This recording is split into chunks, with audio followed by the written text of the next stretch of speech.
Hello viewers, আশা করি আপনারা যে যেখান থেকে দেখছেন সবাই ভালো আছেন।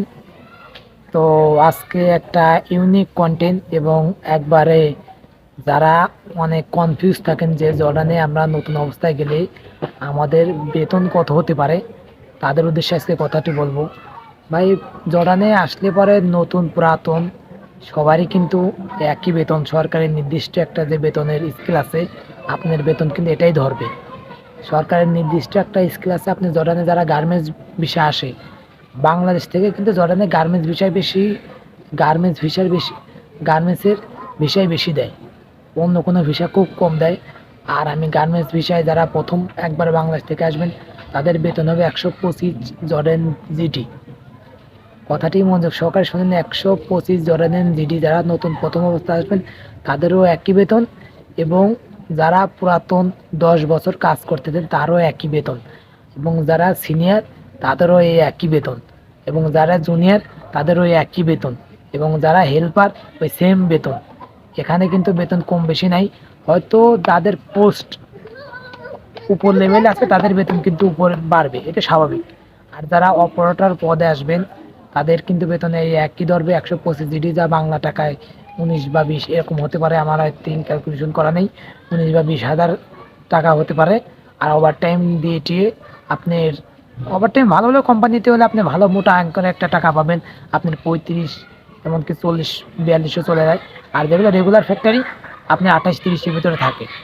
রেগুলার ফ্যাক্টরি মানে যে, যেগুলো বাংলা সাথে বোঝেনি, রেগুলার ফ্যাক্টরি মানে কি, যে মোটামুটি ভালো, খারাপও না। আর জর্ডানে কিন্তু খারাপ ফ্যাক্টরি খুব কম আছে, দুই একটা আছে যারা নতুন চালু করছে তারাই। কিন্তু বেতন কারণ সব কিছু ঠিকঠাক দেয়, হয়তো ওভার টাইম কম হয়, এই দিক থেকে খারাপ। কিন্তু আপনার যে বেতন দেবে না, কাম করার ফাও, এগুলো কিন্তু জর্ডানে এইসব ফ্যাক্টরি নাই। আর এই ধরনের পরিবেশও হয় না, এটা বিদেশ। আর যারা নতুন অবস্থা আসবেন তারা কনফিউজ, আশা করি তাদের কনফিউজটা আমি দূর করতে পারছি। যে নতুন অবস্থা আসলে কোনো টেনশন নেই, যে বাংলাদেশ টাকায় 20,000 টাকা বেতন হবে। দালাল যত কথাই বলুক যে আপনার 50,000 60,000 বেতন হবে, এটা হলো ভুয়া কথা, দালালের মিষ্টি কথা। কখনো আপনারা কান দিবেন না, আমি যেটা বলছি এটাই কিন্তু রিয়াল। আর যদিও আমার কথা বিশ্বাস না হয়, আপনারা যেখানে ইন্টারভিউ দিবেন আপনার ইন্টারভিউ ফর্মে দেখবেন যে লেখা থাকবে আপনার মূল বেতন জড়ানের 125 জিডি। এটা কিন্তু লেখা থাকে 125 জিডি।